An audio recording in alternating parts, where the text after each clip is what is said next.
dengan saya, Dr. Sirpanggung, spesialis anak di Ruang Anak Sehat. Channel ini berisi informasi tentang kesehatan anak karena anak sehat aset bagi kemajuan bangsa. Pada kesempatan kali ini kita akan membahas tentang Hand, Foot, and Mouth Disease atau HFMD. Hand, Foot, and Mouth Disease atau HFMD atau penyakit tangan kaki mulut adalah penyakit yang disebabkan oleh virus dari genus Enterovirus. Spesies Enterovirus yang paling sering menyebabkan HFMD adalah Coxsackie virus dan Human Enterovirus 71 atau HIV 71. HFMD umumnya diawali dengan demam, nyeri tenggorokan atau menelan, nafsu makan yang menurun dan nyeri atau tidak enak badan. Setelah demam 1-2 hari timbul bintik-bintik merah di rongga mulut, umumnya berawal di bagian belakang langit-langit mulut yang kemudian pecah menjadi sariawan. Kemudian 1-2 hari timbul juga ruam-ruam kulit dan bintik-bintik merah di telapak tangan dan kaki. Meskipun kelainan selaput lendir dan kulit pada HFMD terutama melibatkan rongga mulut, telapak tangan dan kaki, namun ruam dapat juga timbul di tungkai, lengan, bokong, dan kulit sekitar kemaluan. Orang dewasa dan orang dengan sistem kekebalan tubuh baik mungkin saja terinfeksi virus HFMD, namun tidak menunjukkan gejala sama sekali atau asimptomatik. Kelompok ini bukanlah kelompok penderita, namun potensial sebagai pembawa atau karier virus HFMD dan menyebarkan virus ini. Meskipun umumnya menunjukkan gejala yang ringan, namun pada beberapa kasus HFMD dapat menyebabkan komplikasi yang berat. Lesi di daerah mulut dapat menyebabkan kesulitan minum dan makan sehingga anak mengalami dehidrasi. Beberapa laporan menyebutkan laporan kasus HFMD yang berat seperti meningitis dan ensefalitis yang mengakibatkan pasien harus rawat intensif bahkan mengakibatkan kematian. Beberapa penelitian menunjukkan HIV 71 merupakan strain tersering yang menyebabkan HFMD berat.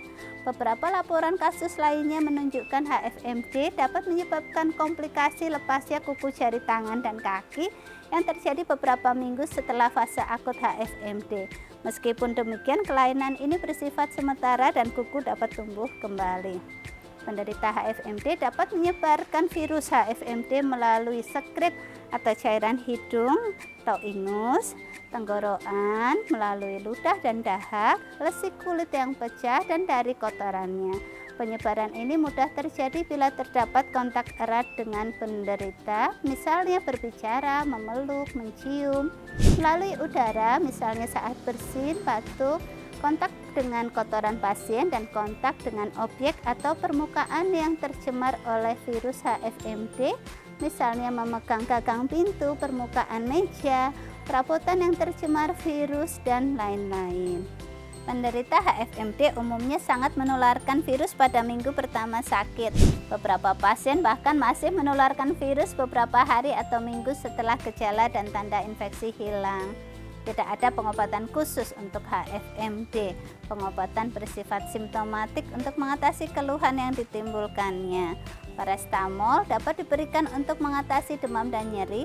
Kompres hangat dan pemberian minum yang lebih sering juga membantu menurunkan demam anak. Pada anak yang lebih besar, kumur-kumur dengan obat kumur dapat mengurangi nyeri akibat luka-luka di mulut. Sampai saat ini belum ditemukan vaksin untuk mencegah HFMD. Oleh karena itu, penderita HFMD sebaiknya diisolasi untuk mencegah penularan lebih lanjut.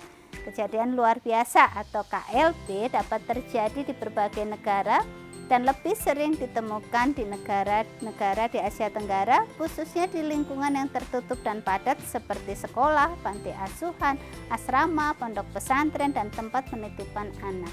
Perilaku hidup bersih dan sehat atau PHBS perlu dipraktikkan untuk mencegah penularan. Upaya untuk mencegah infeksi HFMD dapat dilakukan dengan cara tidak membuang ludah dan menyentuh mulut sembarangan, membiasakan menutup hidung dan mulut saat bersin, serta membersihkan tangan setiap kali setelah menyentuh permukaan yang kotor dan sebelum makan. Demikian pembahasan mengenai HFMD kali ini. Semoga bermanfaat. Jangan lupa subscribe, komen, like, and share. Terima kasih.